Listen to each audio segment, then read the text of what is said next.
എല്ലാ വിദ്യാർത്ഥികൾക്കും പുതിയൊരു വീഡിയോയിലേക്ക് സ്വാഗതം. ഈ വർഷത്തെ +1 ഹയർ സെക്കൻഡറി സപ്ലിമെൻ്ററി അലോട്ട്മെൻറ്റിനായിട്ടുള്ള അപേക്ഷ ഇന്ന് അവസാനിക്കുന്നതാണ്. ഇതുവരെ അലോട്ട്മെൻറ്റിന് അപേക്ഷ സമർപ്പിക്കാതിരുന്ന വിദ്യാർത്ഥികളും അതുപോലെ തന്നെ ഇതുവരെ അലോട്ട്മെൻറ്റ് ലഭിക്കാതിരുന്ന വിദ്യാർത്ഥികളും അതുപോലെ തന്നെ ഇതുവരെ അലോട്ട്മെൻറ്റിന് അപേക്ഷിക്കുകയും അലോട്ട്മെൻറ്റ് കിട്ടുകയും എന്നാൽ അപേക്ഷയിലെ തെറ്റ് കാരണം വിദ്യാർത്ഥികൾക്ക് അലോട്ട്മെൻറ്റ് കിട്ടിയ സ്കൂളിൽ പോയ സമയത്ത് നിങ്ങൾക്ക് അഡ്മിഷൻ തരില്ല എന്ന് പറഞ്ഞു, അല്ലെങ്കിൽ അഡ്മിഷൻ കിട്ടില്ല എന്ന് പറഞ്ഞു, അതല്ല പഞ്ചായത്തോ അല്ലെങ്കിൽ നിങ്ങളുടെ കാസ്റ്റ് കാറ്റഗറി ഇതൊക്കെ തെറ്റിയത് കാരണവും നിങ്ങൾക്ക് സ്കൂളിൽ നിന്ന് അഡ്മിഷൻ കിട്ടിയിട്ടുണ്ടാവില്ല. അപ്പോൾ അങ്ങനെയുള്ള വിദ്യാർത്ഥികൾക്കും അതായത് ഈ ഒരു +1ൻ്റെ സപ്ലിമെൻ്ററി ഘട്ടത്തിൽ അപേക്ഷിക്കാവുന്നതാണ്. ഇതുവരെ അപേക്ഷ സമർപ്പിക്കാത്ത വിദ്യാർത്ഥികളും അതുപോലെ മറ്റു ജില്ലകളിലേക്ക് അപേക്ഷ സമർപ്പിക്കാൻ ആഗ്രഹിക്കുന്ന വിദ്യാർത്ഥികളും പുതിയ കാൻഡിഡേറ്റ് ലോഗിൻ ക്രിയേറ്റ് ചെയ്തുകൊണ്ടാണ് അപേക്ഷ സമർപ്പിക്കേണ്ടത്. അതുപോലെ തന്നെ അപേക്ഷ സമർപ്പിച്ച് ഇതുവരെ അലോട്ട്മെൻറ്റ് കിട്ടാത്ത വിദ്യാർത്ഥികൾ ആണെങ്കിൽ, അതുപോലെ തന്നെ അപേക്ഷയിലെ തെറ്റ് കാരണം അലോട്ട്മെൻറ്റ് കിട്ടിയിട്ടും അഡ്മിഷൻ കിട്ടാത്ത വിദ്യാർത്ഥികൾ ആണെങ്കിൽ കാൻഡിഡേറ്റ് ലോഗിൻ ചെയ്ത ശേഷം റിന്യൂ ആപ്ലിക്കേഷൻ എന്നുള്ള ലിങ്കിൽ ക്ലിക്ക് ചെയ്തുകൊണ്ട് വിദ്യാർത്ഥികൾക്ക് നിങ്ങളുടെ അപേക്ഷയിലെ എന്തെങ്കിലും തെറ്റുകൾ ഉണ്ടെങ്കിൽ ആ ഒരു തെറ്റുകൾ തിരുത്താനും അതുപോലെ എന്തെങ്കിലും ആവശ്യമായിട്ടുള്ള ഡോക്യുമെൻറ്റ്സുകൾ കയ്യിലുള്ളവർക്ക് അതുമായി ബന്ധപ്പെട്ടുള്ള ഡീറ്റെയിൽസുകൾ ആഡ് ചെയ്യുന്നതിനും അതുപോലെ തന്നെ വേക്കൻസി ലിസ്റ്റ് അനുസരിച്ച് പുതുതായിട്ട് ഓപ്ഷനുകൾ നൽകുകയുമാണ് ചെയ്യേണ്ടത്. അപ്പോൾ വിദ്യാർത്ഥികൾ ആദ്യം തന്നെ ചെയ്യേണ്ടത് നിങ്ങൾക്കിവിടെ ഈ ഒരു കാൻഡിഡേറ്റ് ലോഗിൻ SWS അതുപോലെ കാൻഡിഡേറ്റ് ലോഗിൻ MRS എന്നിങ്ങനെ രണ്ട് ലിങ്കുകൾ നിങ്ങൾക്ക് കാണാൻ പറ്റും. ഇതിൽ ആദ്യത്തെ കാൻഡിഡേറ്റ് ലോഗിൻ SWS എന്നുള്ളത് മെറിറ്റ് സീറ്റിലേക്കും MRS എന്ന് പറഞ്ഞാൽ മോഡൽ റെസിഡൻഷ്യൽ സ്കൂളിലേക്കുമുള്ള അപേക്ഷയാണ്. ഒരു വിദ്യാർത്ഥിക്ക് രണ്ട് ആ ഒരു വിഭാഗത്തിലും അപേക്ഷിക്കാം. അതുപോലെ ആവശ്യമുള്ളവർക്ക് ഒന്നിലധികം ജില്ലകളിലേക്ക് വേണമെങ്കിലും അപേക്ഷ സമർപ്പിക്കാവുന്നതാണ്. ഒന്നിലധികം ജില്ലയിലേക്ക് അപേക്ഷിക്കണമെങ്കിൽ ആ ഒരു ജില്ലയിൽ ഓൾറെഡി ഒരു കാൻഡിഡേറ്റ് ലോഗിൻ ഉള്ള വിദ്യാർത്ഥികൾക്ക് മറ്റൊരു ജില്ലയിലേക്ക് കൂടി അപേക്ഷ സമർപ്പിക്കാൻ സാധിക്കും. അപ്പോൾ നിങ്ങൾ മുമ്പ് അപേക്ഷ സമർപ്പിച്ച വിദ്യാർത്ഥികൾക്ക് ഓൾറെഡി ഒരു കാൻഡിഡേറ്റ് ലോഗിൻ ഉണ്ടാവും, അതായത് ആപ്ലിക്കേഷൻ നമ്പറും പാസ്വേഡും ജില്ലയും ഒക്കെ ഉള്ള ആ ഒരു കാര്യം ഉണ്ടാവും. അപ്പോൾ അത് വെച്ച് നിങ്ങൾ ലോഗിൻ ചെയ്തുകൊണ്ട് അപേക്ഷ സമർപ്പിക്കണം. ഇതുവരെ നിങ്ങൾ അപേക്ഷിക്കാത്ത ഒരു ജില്ലയാണ് എങ്കിൽ നിങ്ങൾക്ക് ഒരു പുതിയ കാൻഡിഡേറ്റ് ലോഗിൻ ആ ഒരു ജില്ലയിൽ ക്രിയേറ്റ് ചെയ്തുകൊണ്ട് നിങ്ങളുടെ അപേക്ഷ നിങ്ങൾക്ക് പുതുതായിട്ട് സമർപ്പിക്കാവുന്നതാണ്. അപ്പോൾ ഇനി എങ്ങനെയാണ് ഈ ഒരു അപേക്ഷ സമർപ്പിക്കേണ്ടത് എന്നുള്ള കാര്യം പറയാം. നിങ്ങൾക്കിവിടെ ഈ ഒരു SWS ലിങ്ക് മുഖേനയും അതുപോലെ MRS ലിങ്ക് മുഖേനയും രണ്ട് ആപ്ലിക്കേഷൻ നിങ്ങൾക്ക് ആവശ്യമുള്ളവർക്ക് നൽകാവുന്നതാണ്. അപ്പോൾ നിങ്ങളുടെ താല്പര്യത്തിനനുസരിച്ച് മോഡൽ റെസിഡൻഷ്യൽ സ്കൂളിലേക്കും അതുപോലെ തന്നെ ഈ ഒരു SWS അതായത് ഈ ഒരു മെറിറ്റ് സീറ്റിലേക്കുമുള്ള അപേക്ഷകൾ നിങ്ങൾക്ക് സമർപ്പിക്കാവുന്നതാണ്. അപ്പോൾ ആദ്യം തന്നെ നിങ്ങൾ ചെയ്യേണ്ടത് ഈ ഒരു രണ്ട് വിഭാഗങ്ങളിലും വേക്കൻസി കൊടുത്തിട്ടുണ്ട്. ആദ്യം നമുക്ക് മെറിറ്റ് സീറ്റിൽ അപേക്ഷിക്കാം, അതിനുശേഷം നിങ്ങൾക്ക് മോഡൽ റെസിഡൻഷ്യൽ സ്കൂളിലേക്ക് ഓപ്ഷൻ വെക്കാം. അപ്പോൾ ഇന്ന് വൈകുന്നേരം 5 മണി വരെയാണ് വിദ്യാർത്ഥികൾക്ക് ഈ രീതിയിൽ അപേക്ഷ സമർപ്പിക്കാൻ സാധിക്കുക. അപ്പോൾ ആദ്യം തന്നെ വിദ്യാർത്ഥികൾ ഈ ഒരു hscap.kerala.gov.in എന്നുള്ള വെബ്സൈറ്റ് ഓപ്പൺ ചെയ്യുക. അപ്പോൾ വിദ്യാർത്ഥികൾക്ക് ഇതുപോലെ കാണാൻ സാധിക്കുന്നതാണ്. ഇവിടെ നിങ്ങൾ ആദ്യം തന്നെ സ്കൂൾ വൈസ് വേക്കൻസീസിൽ ക്ലിക്ക് ചെയ്യുക. നിങ്ങൾ ഏതൊക്കെ ജില്ലയിൽ അപേക്ഷിക്കുന്നു ആ ഒരു ജില്ല ഓരോ പ്രാവശ്യവും ഇതേ രീതിയിൽ സെലക്ട് ചെയ്ത് കൊടുക്കുക. സെലക്ട് ചെയ്യുന്ന സമയത്ത് ആ ഒരു ജില്ലയിലെ വേക്കൻസി കാണാൻ സാധിക്കും. അപ്പോൾ ഇവിടെ നിങ്ങൾക്ക് അപേക്ഷിക്കാനായിട്ട് സാധിക്കുന്നത് നിങ്ങൾക്ക് ഇവിടെ ഗേൾസ് സ്കൂളുണ്ട്, ബോയ്സ് സ്കൂളുണ്ട്, അതുപോലെ തന്നെ കോ എഡ്യൂക്കേഷൻ സ്കൂളുണ്ട്. ഗേൾസ് സ്കൂളാണെങ്കിൽ അവിടെ ഗേൾസിന് മാത്രമേ അപേക്ഷിക്കാൻ പറ്റത്തുള്ളൂ. അതുപോലെ കോ എഡ്യൂക്കേഷൻ ആണെങ്കിൽ ആൺകുട്ടികൾക്കായാലും പെൺകുട്ടികൾക്കായാലും അപേക്ഷിക്കാം. അതുപോലെ തന്നെ ബോയ്സ് സ്കൂളാണെങ്കിൽ ബോയ്സിന് മാത്രമേ അപ്ലൈ ചെയ്യാനായിട്ട് പറ്റത്തുള്ളൂ. അപ്പോൾ ഈ ഒരു രീതിയിൽ നിങ്ങൾ സ്കൂളിൻ്റെ ജെൻഡർ നോക്കുക. അതുപോലെ തന്നെ നിങ്ങൾക്ക് ആ ഒരു സ്കൂൾ ഇപ്പോൾ കോ എഡ്യൂക്കേഷനുള്ള ഈ ഒരു സ്കൂളാണെന്ന് വിചാരിക്കുക. അപ്പോൾ ഇവിടെ ഞാൻ നോക്കുന്ന സമയത്ത് ഇവിടെ ജനറൽ സീറ്റിൽ വേക്കൻസി ഉണ്ട്. അപ്പോൾ ഇവിടെ എനിക്ക് അപ്ലൈ ചെയ്യാൻ പറ്റും. അതുപോലെ തന്നെ എൻ്റെ കാറ്റഗറി ഇപ്പോൾ SC ആണെന്ന് വിചാരിക്കുക. അപ്പോൾ അങ്ങനെയെങ്കിൽ ഞാൻ ആ ഒരു SC സീറ്റിലേക്ക് അപേക്ഷിക്കാൻ പറ്റും. അതല്ല നിങ്ങളിപ്പോൾ മുസ്ലിം ആണെങ്കിൽ ആ ഒരു സീറ്റിലേക്ക് നിങ്ങൾക്ക് അപ്ലൈ ചെയ്യാം. അതുപോലെ തന്നെ നിങ്ങൾക്കിപ്പോൾ ST ആണെങ്കിൽ ആ ഒരു സീറ്റിൽ നിങ്ങൾക്ക് അപ്ലൈ ചെയ്യാം. അതുപോലെ നിങ്ങൾ ഈ ഒരു EAV വിഭാഗം ആണെങ്കിൽ EAV, TIA, ബില്ലാവ ആ ഒരു വിഭാഗത്തിൽ നിങ്ങൾക്ക് അപ്ലൈ ചെയ്യാം. അതായത് നിങ്ങൾക്ക് കോമൺ ആയിട്ട് ജനറൽ സീറ്റിൽ അപേക്ഷിക്കാം. അതുകൂടാതെ തന്നെ നിങ്ങൾക്ക് മറ്റു വിഭാഗങ്ങളിൽ നിങ്ങൾ ഏത് വിഭാഗത്തിലാണോ ഉള്ളത് അതിലേക്ക് കൂടി നിങ്ങൾക്ക് ഓപ്ഷനുകൾ വെക്കാനായിട്ട് സാധിക്കുന്നതാണ്. അപ്പോൾ ഈ രീതിയിൽ നിങ്ങൾക്ക് കൃത്യമായിട്ട് നിങ്ങളുടെ ആ ഒരു കാറ്റഗറിയിലും അതുപോലെ ജനറൽ കാറ്റഗറിയിലും നിങ്ങൾ ഓപ്ഷൻസ് വെക്കാനായിട്ട് ശ്രദ്ധിക്കുക. അപ്പോൾ ഈ ഒരു രീതിയിൽ നിങ്ങൾക്ക് ഏതൊക്കെ സ്കൂളിലേക്കാണോ നിങ്ങൾ അപ്ലൈ ചെയ്യേണ്ടത് അത് നിങ്ങളുടെ പ്രയോറിറ്റി അനുസരിച്ച് നിങ്ങൾക്ക് എത്ര സ്കൂളിലേക്ക് വേണമെങ്കിലും അപേക്ഷിക്കാം. വേക്കൻസി അനുസരിച്ചിട്ടായിരിക്കണം നിങ്ങൾ ഓപ്ഷൻസ് കൊടുക്കേണ്ടത്. അപ്പോൾ നിങ്ങൾ ആദ്യം തന്നെ സ്കൂളിൻ്റെ കോഡ് കൃത്യമായിട്ട് ഒരു പേപ്പറിൽ എഴുതി വെക്കുക. കാരണം സ്കൂളിൻ്റെ കോഡാണ് ഈ ഒരു അപ്ലൈ ചെയ്യാനായിട്ട് കൂടുതൽ ആവശ്യമായിട്ടുള്ളത്. അപ്പോൾ നിങ്ങൾക്ക് അതിനുശേഷം നിങ്ങൾ ചെയ്യേണ്ടത് ആ ഒരു നിങ്ങൾക്ക് വേണ്ട വേക്കൻസി ഒക്കെ മനസ്സിലാക്കിയ ശേഷം നിങ്ങൾ കൃത്യമായിട്ട് നിങ്ങൾ ഒരു പേപ്പറിൽ ആ ഒരു സ്കൂളിൻ്റെ കോഡ് എഴുതി വെക്കുക. അതിനുശേഷം നിങ്ങൾ ചെയ്യേണ്ടത് നിങ്ങളുടെ പ്രയോറിറ്റി ബേസിലായിരിക്കണം സ്കൂളിൻ്റെ പേരും കോഡും എഴുതി വെക്കേണ്ടത്. കാരണം കോഡ് നൽകി കഴിഞ്ഞാൽ ഓട്ടോമാറ്റിക്കലി സ്കൂൾ ഡീറ്റെയിൽസും അതുപോലെ തന്നെ കോഴ്സ് സെലക്ട് ചെയ്യാനായിട്ടും വരുന്നതാണ്. അതുകൊണ്ടാണ് സ്കൂളിൻ്റെ പേരും കോഡും കറക്റ്റായിട്ട് നിങ്ങളുടെ പ്രയോറിറ്റി ബേസിൽ എഴുതി വെക്കാനായിട്ട് പറയുന്നത്.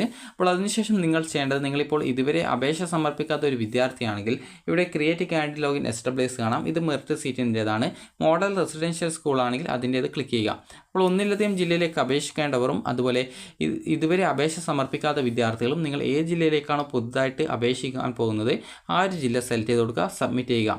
അപ്പോൾ ഞാനിപ്പോൾ ജസ്റ്റ് പത്തനംതിട്ടയാണ് സെലക്ട് ചെയ്തത്. ഞാനിപ്പോൾ തിരുവനന്തപുരം ജില്ലയിലേക്കാണ് അപേക്ഷിക്കുന്നത്. അപ്പോൾ അങ്ങനെയെങ്കിൽ ആ ഒരു തിരുവനന്തപുരം ജില്ലയാണ് ഞാൻ സെലക്ട് ചെയ്ത് കൊടുക്കേണ്ടത്. അപ്പോൾ ഈ ഒരു രീതിയിൽ നിങ്ങൾ കൃത്യമായിട്ട് ഏത് ജില്ലയിലേക്കാണ് അപേക്ഷിക്കുന്നത് അതിനനുസരിച്ച് വേണം ജില്ല സെലക്ട് ചെയ്ത് കൊടുക്കാനായിട്ട്. അതിനുശേഷം സബ്മിറ്റ് ചെയ്യുക. അതിനുശേഷം എൻ്റെ സ്കീം, അതായത് SSLC എഴുതിയ വർഷം അല്ലെങ്കിൽ CBSE ICSE ഇതൊക്കെയാണെങ്കിൽ അതിനനുസരിച്ച് അത് സെലക്ട് ചെയ്ത് കൊടുക്കാം. അപ്പോൾ ഞാനിപ്പോൾ ഈ ഒരു SSLC ആയതുകൊണ്ട് SSLC സെലക്ട് ചെയ്ത് കൊടുക്കുന്നു. അതിനുശേഷം നിങ്ങൾക്ക് അതിൻ്റെ രജിസ്റ്റർ നമ്പർ അതുപോലെ തന്നെ നിങ്ങളുടെ പേര്, അതുപോലെ നിങ്ങളുടെ പേര് ഒന്നുകൂടി ടൈപ്പ് ചെയ്യണം. നിങ്ങളുടെ രജിസ്റ്റർ നമ്പർ കൊടുത്തു കഴിഞ്ഞാൽ ഓട്ടോമാറ്റിക്കലി ഇവിടെ കാൻഡിഡേറ്റ് നെയിം എന്നുള്ള ഭാഗത്ത് നിങ്ങളുടെ പേര് ഒരു സ്റ്റാറായിട്ട് വരുന്നതാണ്. അപ്പോൾ നിങ്ങൾ അവിടെ കൃത്യമായിട്ട് അടുത്ത കൺഫേം കാൻഡിഡേറ്റ് നെയിം എന്നുള്ളിടത്ത് കൃത്യമായിട്ട് നിങ്ങളുടെ പേര് കൊടുത്തു കഴിഞ്ഞാൽ അത് മാച്ച് ചെയ്യും. അപ്പോൾ അത് കറക്റ്റ് ആണെങ്കിൽ അത് അടുത്ത ആ ഒരു ഡീറ്റെയിൽസൊക്കെ അവിടെ എറർ കാണിക്കില്ല. അതുപോലെ തന്നെ ബാക്കിയുള്ള details month of pass, year of pass എന്നിവയൊക്കെ കറക്റ്റായിട്ട് സെലക്ട് ചെയ്ത് കൊടുക്കുക. ഇയർ ഓഫ് പാസ് ഞാൻ ഈ വർഷം പാസ്സായതുകൊണ്ട് ഓട്ടോമാറ്റിക്കലി അവിടെ വരും. അതുപോലെ മന്ത് ഓഫ് പാസ് മാത്രമേ സെലക്ട് ചെയ്യേണ്ടതായിട്ട് വരുന്നുള്ളൂ. അതുപോലെ തന്നെ ഇവിടെ ഡേറ്റ് ഓഫ് ബർത്ത് കൊടുക്കാണ്ട്, അതായത് നിങ്ങളുടെ ബർത്ത് ഡേറ്റ്, അതായത് നിങ്ങളെ ജനിച്ച ദിവസം, അത് ജനിച്ച ആ ഒരു ബർത്ത് ഓഫ് ഡേറ്റ് കൊടുക്കാണ്ട്, അതായത് ആദ്യം ഡേ പിന്നീട് മന്ത് പിന്നീട് ഇയർ ആ ഒരു ഫോമാറ്റിൽ കൊടുക്കുക. അതിനുശേഷം പിന്നീട് നിങ്ങളുടെ മൊബൈൽ നമ്പർ, അതുപോലെ വീണ്ടും മൊബൈൽ നമ്പർ കൊടുക്കുക. പിന്നീട് നിങ്ങൾക്ക് ഒരു മോഡ് ഓഫ് ആപ്ലിക്കേഷൻ ഉണ്ട്, അതായത് നിങ്ങൾക്ക് എങ്ങനെയാണ് അപ്ലൈ ചെയ്യുന്നത്. അതുപോലെ തന്നെ ഇവിടെ കുറച്ച് നമ്പേഴ്സ് കാണാം. നിങ്ങൾ എന്താണോ ആ ഒരു സമയത്ത് നമ്പർ കാണുന്നത് അത് ഇവിടെ ടൈപ്പ് ചെയ്ത് കൊടുക്കുക. അതിനുശേഷം സബ്മിറ്റ് ചെയ്യുക. അപ്പോൾ പിന്നീട് അടുത്ത പേജിൽ സെൻഡ് OTP ഓപ്ഷൻ വരും. അപ്പോൾ ആ ഒരു സെൻഡ് OTP ബട്ടൺ ക്ലിക്ക് ചെയ്യുക. നിങ്ങളുടെ ഫോണിലേക്ക് ഒരു OTP വരുന്നതാണ്. അത് കൃത്യമായിട്ട് ടൈപ്പ് ചെയ്ത് കൊടുക്കുക. ടൈപ്പ് ചെയ്ത് കൊടുത്തു കഴിഞ്ഞാൽ അടുത്ത പേജിൽ പാസ്വേഡ് സെറ്റ് ചെയ്ത് കൊടുക്കാനായിട്ട് ഇതുപോലെ ഒരു 2 ബോക്സ് വരും. അപ്പോൾ അവിടെ പാസ്വേഡ് 2 പ്രാവശ്യം സെയിം പാസ്വേഡ് തന്നെ ടൈപ്പ് ചെയ്ത് കൊടുക്കുക. അപ്ഡേറ്റ് ബട്ടൺ ക്ലിക്ക് ചെയ്യുക. നിങ്ങളുടെ പാസ്വേഡ് അപ്ഡേറ്റ് ആയി. അപ്പോൾ അതിനുശേഷം അടുത്ത പേജിൽ കൺഗ്രാജുലേഷൻസ് യുവർ ആപ്ലിക്കേഷൻ നമ്പർ എന്നൊക്കെ പറഞ്ഞുകൊണ്ട് നിങ്ങൾക്ക് ഒരു പേജ് കാണാൻ പറ്റും. അപ്പോൾ നിങ്ങൾ ആ ഒരു ആദ്യം തന്നെ ആ ഒരു പാസ്വേഡ് ഒരു പേപ്പറിൽ എഴുതി വെക്കുക. പിന്നീട് നിങ്ങളുടെ ആ ഒരു ആപ്ലിക്കേഷൻ നമ്പറും കൃത്യമായിട്ട് ഒരു പേപ്പറിൽ എഴുതി വെക്കുക. അതിനുശേഷം വിദ്യാർത്ഥികൾ ചെയ്യേണ്ട കാര്യം എന്ന് പറയുന്നത് കാൻഡിഡേറ്റ് ലോഗിൻ എസ്റ്റാബ്ലിഷ് എന്ന ലിങ്ക് കാണാൻ പറ്റും. അതിൽ ക്ലിക്ക് ചെയ്യുക. ക്ലിക്ക് ചെയ്ത ശേഷം നിങ്ങൾക്ക് നിങ്ങളുടെ ആപ്ലിക്കേഷൻ നമ്പർ, ഓൾറെഡി ആപ്ലിക്കേഷൻ ഒരു ജില്ലയിൽ ഓൾറെഡി അപേക്ഷ സമർപ്പിച്ച ഒരു വിദ്യാർത്ഥിയാണെങ്കിൽ അതിൻ്റെ ആപ്ലിക്കേഷൻ നമ്പറും പാസ്വേഡും ജില്ലയും കൊടുക്കുക. പുതുതായിട്ട് അപേക്ഷ സമർപ്പിച്ചവർ അതിൻ്റെ ആപ്ലിക്കേഷൻ നമ്പറും പാസ്വേഡും ജില്ലയും കൊടുത്ത് ലോഗിൻ ചെയ്യുക. അപ്പോൾ സെൻഡ് OTP എന്നുള്ള ഓപ്ഷൻ ചോദിക്കും. അപ്പോൾ നിങ്ങൾ സെൻഡ് OTPയിൽ ക്ലിക്ക് ചെയ്യുക. നിങ്ങളുടെ ഫോണിലേക്ക് വരുന്ന OTP നൽകുക, സബ്മിറ്റ് ചെയ്യുക. സബ്മിറ്റ് ചെയ്ത് കഴിഞ്ഞാൽ നിങ്ങൾക്ക് ഇതുവരെ അപേക്ഷ സമർപ്പിക്കാത്ത വിദ്യാർത്ഥികളാണെങ്കിൽ അപ്ലൈ ഓൺലൈൻ എന്നുള്ള ലിങ്ക് കാണാൻ പറ്റും. അതായത് അപ്ലൈ ഓൺലൈൻ എന്നുള്ള ലിങ്ക് നിങ്ങൾക്ക് കാണാൻ പറ്റുന്നതാണ്. അപ്പോൾ നിങ്ങൾ ആ ഒരു ലിങ്കിൽ ക്ലിക്ക് ചെയ്ത് നിങ്ങൾ ആപ്ലിക്കേഷൻ സ്റ്റാർട്ട് ചെയ്യുക. അതിൽ ഓൾറെഡി ആപ്ലിക്കേഷൻ കൊടുത്തിരുന്ന വിദ്യാർത്ഥികളാണെങ്കിൽ റിന്യൂ ആപ്ലിക്കേഷൻ എന്നുള്ള ഒരു ലിങ്കാണ് കാണാൻ പറ്റുക. റിന്യൂ ആപ്ലിക്കേഷൻ എന്നുള്ള ലിങ്കാണ് പറ്റുക. അതിൽ ക്ലിക്ക് ചെയ്യുക. ക്ലിക്ക് ചെയ്ത് കഴിഞ്ഞാൽ പിന്നീട് എഡിറ്റ് ചെയ്യാനുള്ള പേജിലേക്ക് പോകുന്നതാണ്. അവിടെ നിങ്ങൾ ഇതുവരെ അപേക്ഷ സമർപ്പിക്കാത്ത വിദ്യാർത്ഥികൾ നിങ്ങളുടെ കാസ്റ്റ്, കാറ്റഗറി, റിലീജിയൻ, അതുപോലെ നിങ്ങളുടെ പേഴ്സണൽ ഡീറ്റെയിൽസ്, അതുപോലെ അഡ്രസ്സ്, നിങ്ങളുടെ ഫാദർ, മദർ എന്നിവരുടെ പേര്, ഗാർഡിയൻ്റെ പേര്, അതുപോലെ തന്നെ ആധാർ കാർഡ് നമ്പർ, അതുപോലെ ഇമെയിൽ ID, അതുപോലെയുള്ള ഡീറ്റെയിൽസും കാര്യങ്ങളൊക്കെ കൊടുക്കുക. അപ്പോൾ ഈ ഒരു രീതിയിൽ നിങ്ങൾ ഓൾറെഡി അപേക്ഷ സമർപ്പിച്ച വിദ്യാർത്ഥികളാണെങ്കിൽ ആ ഒരു ഡീറ്റെയിൽസൊക്കെ അവിടെ ഓട്ടോമാറ്റിക്കലി നിങ്ങൾ ഓൾറെഡി മുമ്പ് കൊടുത്ത ഡീറ്റെയിൽസ് ഉണ്ടാവും. അപ്പോൾ അതൊക്കെ കൃത്യമായിട്ട് വായിച്ച് നോക്കി എന്തെങ്കിലും തെറ്റുകളുണ്ടെങ്കിൽ തിരുത്തുക. കാരണം ഇത് ലാസ്റ്റ് ചാൻസ് ആണ്. ഇനി ആപ്ലിക്കേഷൻ തിരുത്താനുള്ള ഒരു അവസരം കിട്ടത്തില്ല. അപ്പോൾ അതുകൊണ്ട് തന്നെ നിങ്ങളുടെ ആപ്ലിക്കേഷൻ ഈ ഒരു എല്ലാവിധ ഡീറ്റെയിൽസും കറക്റ്റായിട്ട് ആണോ എന്നുള്ളത് നോക്കുക. അതുപോലെ ആപ്ലിക്കേഷനിൽ പുതുതായിട്ട് നൽകുന്നവർ ആ ഒരു ഡീറ്റെയിൽസൊക്കെ കറക്റ്റായിട്ട് കൊടുക്കുക. പിന്നീട് എല്ലാ ഡീറ്റെയിൽസും കറക്റ്റാണ് എങ്കിൽ, അതുപോലെ തന്നെ EWS സർട്ടിഫിക്കറ്റ് ഉണ്ടെങ്കിൽ മാത്രമേ EWS സർട്ടിഫിക്കറ്റിൻ്റെ അവിടെ യെസ് എന്ന് സെലക്ട് ചെയ്യാവൂ, ഇല്ലെങ്കിൽ നോ എന്ന് മാത്രമേ സെലക്ട് ചെയ്യാൻ പാടുള്ളൂ. ഓട്ടോമാറ്റിക്കലി നോ എന്നാണ് ഉണ്ടാവുക. അപ്പോൾ ആ ഒരു സർട്ടിഫിക്കറ്റ് ഉണ്ടെങ്കിൽ മാത്രമേ യെസ് എന്ന് കൊടുക്കാവൂ, ഇല്ലെങ്കിൽ കൊടുക്കാൻ പാടില്ല. അതുപോലെ തന്നെയുള്ള റിസർവേഷൻ ഡോക്യുമെൻസിൻ്റെയും കാര്യങ്ങളൊക്കെ ചോദിക്കുന്ന സമയത്തും ഇതേ രീതിയിൽ കറക്റ്റായിട്ട് തന്നെ കൊടുക്കണം, തെറ്റിപ്പോകരുത്. പിന്നീട് നിങ്ങൾ സബ്മിറ്റ് ചെയ്യുക. സബ്മിറ്റ് ചെയ്ത് കഴിഞ്ഞാൽ പിന്നീട് അടുത്ത സ്റ്റെപ്പിൽ നിങ്ങളുടെ മാർക്ക് ഡീറ്റെയിൽസ് കാണാൻ പറ്റും. SSLCയുടേത് CBSE ആണെങ്കിൽ നിങ്ങൾ കറക്റ്റായിട്ട് അത് സെലക്ട് ചെയ്ത് കൊടുക്കേണ്ടതായിട്ട് വരുന്നതാണ്. അപ്പോൾ അത് കറക്റ്റായിട്ട് കൊടുത്ത് എല്ലാം ശരിയാണോ എന്ന് നോക്കിയ ശേഷം സബ്മിറ്റ് ചെയ്യുക. പിന്നീട് അടുത്ത സ്റ്റെപ്പിൽ നിങ്ങൾക്ക് ഓപ്ഷൻ നൽകാനുള്ള പേജാണ്. ഓപ്ഷൻ നൽകാനുള്ള പേജ് ഇതുപോലെയാണ് ഉണ്ടാവുക. ഇതുപോലെ നിങ്ങൾക്ക് ഇവിടെ ലാസ്റ്റ് എന്ന് ഓട്ടോമാറ്റിക്കലി അവിടെ ഉണ്ടാവും. അതുപോലെ തന്നെ ഇവിടെ സ്കൂൾ കോഡ് കൊടുക്കണം. പിന്നീട് കോഴ്സ് അവിടെ ഓട്ടോമാറ്റിക്കലി വരും. സ്കൂൾ കോഡ് കൊടുത്താൽ ഓട്ടോമാറ്റിക്കലി കോഴ്സ് വരും. അപ്പോൾ ആ ഒരു കോഴ്സ് സെലക്ട് ചെയ്ത് കൊടുക്കുക. അതിനുശേഷം ആഡ് ചെയ്യുക. ഈ ഒരു രീതിയിൽ നിങ്ങൾക്ക് ഏതൊക്കെ സ്കൂൾ കോഴ്സ് വേണോ അതൊക്കെ നിങ്ങൾ കൃത്യമായിട്ട് ആഡ് ചെയ്യുക. അതുപോലെ ഏതെങ്കിലും ഓപ്ഷൻ ഡിലീറ്റ് ചെയ്യണമെങ്കിൽ ഓരോ ഓപ്ഷനും താഴെ ലിസ്റ്റഡ് ആയിട്ട് ഇതുപോലെ വന്നിട്ടുണ്ടാകും. അപ്പോൾ ഓപ്ഷൻ നേരെ ഇതുപോലെ ഒരു ഡിലീറ്റ് അതായത് ഒരു റൗണ്ട് സിമ്പലിൽ ഒരു ചുവപ്പ് കളറിലായിട്ട് ഡിലീറ്റ് ഓപ്ഷൻ ഉണ്ടാകും. അപ്പോൾ അതിൽ ക്ലിക്ക് ചെയ്ത് ഡിലീറ്റ് ചെയ്യാവുന്നതാണ്. അതുപോലെ നിങ്ങൾക്ക് എത്രാമത്തെ സ്ഥാനത്തെങ്കിലും ഓപ്ഷനെ ചേഞ്ച് ചെയ്ത് കൊടുക്കണമെങ്കിൽ ഇവിടെ ലാസ്റ്റ് എന്നുള്ളത് സെലക്ട് ചെയ്ത് അവിടെ നിങ്ങൾക്ക് എത്രാമത്തായിട്ടാണ് ഓപ്ഷനെ അടുത്തതായിട്ട് സെറ്റ് ചെയ്ത് കൊടുക്കേണ്ടത് അതനുസരിച്ച് സെലക്ട് ചെയ്ത് നിങ്ങൾക്ക് സെറ്റ് ചെയ്യാവുന്നതാണ്. അപ്പോൾ ഈ രീതിയിൽ ഏതെങ്കിലും ഓപ്ഷൻ ഡിലീറ്റ് ചെയ്യണമെങ്കിലോ എഡിറ്റ് ചെയ്യണമെങ്കിലോ അതിന് നേരെയുള്ള ഓപ്ഷൻ ക്ലിക്ക് ചെയ്ത് നിങ്ങൾക്ക് എഡിറ്റ് ചെയ്യുകയോ ഡിലീറ്റ് ചെയ്യുകയോ ചെയ്യാവുന്നതാണ്. ഇനിയിപ്പോൾ വിദ്യാർത്ഥികൾക്ക് ഈ രീതിയിൽ നിങ്ങൾ എല്ലാവിധ ഓപ്ഷൻസും നൽകിയ ശേഷം സേവിൽ ക്ലിക്ക് ചെയ്ത് അത് സേവ് ചെയ്യുക. പിന്നീട് അടുത്ത സ്റ്റെപ്പിൽ നിങ്ങളുടെ സർട്ടിഫിക്കറ്റ് ഡീറ്റെയിൽസ് ഉണ്ടാവും. സർട്ടിഫിക്കറ്റ് ഡീറ്റെയിൽസിൽ ബോണസ് പോയിന്റ് അതുപോലെ തന്നെ ടൈ ബ്രേക്ക് ഇതുപോലെ അങ്ങനെ എന്തെങ്കിലും ഡോക്യുമെൻസിൻ്റെ ഡീറ്റെയിൽസ് ഉണ്ടെങ്കിൽ അതൊക്കെ കൃത്യമായിട്ട് നിങ്ങൾ അതായത് അവിടെ ടൈപ്പ് ചെയ്ത് കൊടുക്കുക. അത് സെലക്ട് ചെയ്ത് കൊടുക്കുകയാണ് ചെയ്യേണ്ടി വരിക. അപ്പോൾ അത് കൃത്യമായിട്ട് സെലക്ട് ചെയ്ത് കൊടുക്കുക.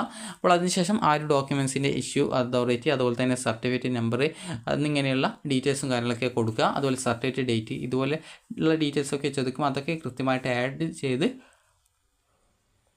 ആഡ് സർട്ടിഫിക്കറ്റ് എന്നുള്ളതിൽ ക്ലിക്ക് ചെയ്ത് നിങ്ങൾക്ക് ആ സർട്ടിഫിക്കറ്റ് ഡീറ്റെയിൽസുകൾ എത്ര സർട്ടിഫിക്കറ്റ് ഉണ്ടോ അതിൻ്റെയൊക്കെ ഡീറ്റെയിൽസുകൾ ആഡ് ചെയ്യാവുന്നതാണ്.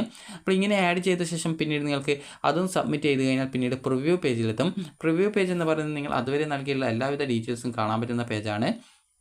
അപ്പോൾ അതിൽ നൽകിയിട്ടുള്ള എല്ലാവിധ ഡീറ്റെയിൽസും നിങ്ങളൊരു 2 പ്രാവശ്യമോ 3 പ്രാവശ്യമോ ചെക്ക് ചെയ്യുക. കാരണം നിങ്ങൾ ചില സമയത്ത് ആദ്യം നോക്കുന്ന സമയത്ത് തന്നെ എന്തെങ്കിലും തെറ്റ് കാസ്റ്റ് കാറ്റഗറി റിലീജിയൻ അതുപോലെ പഞ്ചായത്ത് താലൂക്ക് മുനിസിപ്പാലിറ്റി അല്ലെങ്കിൽ കോർപ്പറേഷൻ ഇങ്ങനെ എന്തെങ്കിലും വിവരങ്ങൾ തെറ്റിയിട്ടുണ്ടോ എന്ന് പ്രത്യേകം കണ്ടെത്താൻ പറ്റത്തില്ല. അപ്പോൾ അതുകൊണ്ട് തന്നെ ഒരു 2 പ്രാവശ്യം പരിശോധിക്കുക. അപ്പോൾ അങ്ങനെ പരിശോധിച്ച് നിങ്ങളുടെ പേരോ അല്ലെങ്കിൽ മറ്റെന്തെങ്കിലും വിവരങ്ങളോ തെറ്റിയിട്ടുണ്ടെങ്കിൽ അതൊക്കെ കറക്റ്റ് ചെയ്യുക. കറക്റ്റ് ചെയ്യാനായിട്ട് നിങ്ങൾ ചെയ്യേണ്ടത് ആ ഒരു പ്രിവ്യൂ പേജിൽ ഓരോ സൈഡിലായിട്ടും ഓരോ ഡീറ്റെയിൽസിൻ്റെ നേരെ edit candidate details, edit options, edit certificates അതുപോലെ തന്നെ എഡിറ്റ് മാർക്ക് ഡീറ്റെയിൽസ് അതായത് എഡിറ്റ് ഗ്രേഡ് ഡീറ്റെയിൽസ് എന്നിങ്ങനെയൊക്കെ പറഞ്ഞുകൊണ്ട് എഡിറ്റ് ചെയ്യാനുള്ള ഓപ്ഷൻ ഉണ്ടാകും. അപ്പോൾ ഏത് വിവരമാണോ എഡിറ്റ് ചെയ്യേണ്ടത് അതിന് നേരെയുള്ള എഡിറ്റിൽ ക്ലിക്ക് ചെയ്ത് നിങ്ങൾക്ക് ആ ഒരു പേജിൽ പോയിട്ട് വീണ്ടും ആ ഒരു വിവരങ്ങൾ എഡിറ്റ് ചെയ്യാവുന്നതും പിന്നീട് നേരത്തെ വന്നതുപോലെ സ്റ്റെപ്പ് ബൈ സ്റ്റെപ്പായിട്ട് സേവ് ചെയ്ത് വരാവുന്നതാണ്. അപ്പോൾ ഈ ഒരു ഘട്ടത്തിൽ ബാക്കിയുള്ള ഡീറ്റെയിൽസിൽ എന്തെങ്കിലും തെറ്റുണ്ടെങ്കിൽ അതൊക്കെ തിരുത്താവുന്നതാണ്. അതിനുശേഷം വിദ്യാർത്ഥികൾ ചെയ്യേണ്ടത് നിങ്ങൾക്ക് വീണ്ടും പ്രിവ്യൂ പേജിലെത്തും. പ്രിവ്യൂ പേജിലെത്തി ഒന്നുകൂടി ഒരു 2 പ്രാവശ്യം ചെക്ക് ചെയ്യുക.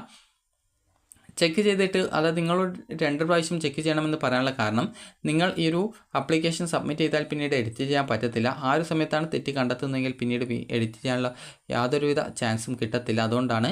അപ്പോൾ അതിനുശേഷം നിങ്ങൾ ചെയ്യേണ്ടത് പ്രിവ്യൂ പേജ് പരിശോധിച്ച് ഒന്നും തെറ്റില്ല, പുതിയ ഓപ്ഷൻ കൂട്ടിച്ചേർക്കേണ്ടതില്ല എന്നൊക്കെ ആണെങ്കിൽ കൂട്ടിച്ചേർക്കണമെങ്കിൽ എഡിറ്റ് ഓപ്ഷൻസിൽ ക്ലിക്ക് ചെയ്ത് പുതിയ ഓപ്ഷൻ ആഡ് ചെയ്ത് കൊടുക്കാം. അപ്പോൾ അതിനുശേഷം നിങ്ങൾ ചെയ്യേണ്ടത് പിന്നീട് ഡിക്ലറേഷൻ ഓപ്ഷൻ്റെ അതിൽ ക്ലിക്ക് ചെയ്യുക. ക്ലിക്ക് ചെയ്ത ശേഷം ഫൈനൽ കൺഫർമേഷൻ ബട്ടൺ അതിൽ ക്ലിക്ക് ചെയ്യുക. നിങ്ങളുടെ ആപ്ലിക്കേഷൻ കൺഫേംഡായി. അപ്പോൾ ഇത്ര മാത്രമാണ് ഈ ഒരു ആപ്ലിക്കേഷൻ നൽകാനുള്ളത്.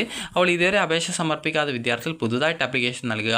ഓൾറെഡി ആപ്ലിക്കേഷൻ നൽകിയിട്ടുണ്ടായിരുന്ന വിദ്യാർത്ഥികൾ അലോട്ട്മെൻറ്റ് കിട്ടിയിട്ടില്ലെങ്കിലും അപേക്ഷയിൽ തെറ്റുണ്ടായിരുന്ന വിദ്യാർത്ഥികളും ആപ്ലിക്കേഷൻ കൊടുക്കുന്ന സമയത്ത് എന്തെങ്കിലും തെറ്റോ മറ്റു കാര്യങ്ങളോ ഉണ്ടെങ്കിൽ അതൊക്കെ തിരുത്തിയിട്ട് വേണം പുതിയ ഓപ്ഷനുകൾ ആഡ് ചെയ്തിട്ട് വേണം ഓപ്ഷൻസ് കൊടുക്കാനായിട്ട്. അപ്പോൾ വിദ്യാർത്ഥികൾക്ക് ഈ ഒരു വീഡിയോ ഉപകാരപ്രദമായിട്ടുണ്ടെങ്കിൽ ലൈക്ക് ചെയ്യുക, ഷെയർ ചെയ്യുക. Thank you for watching.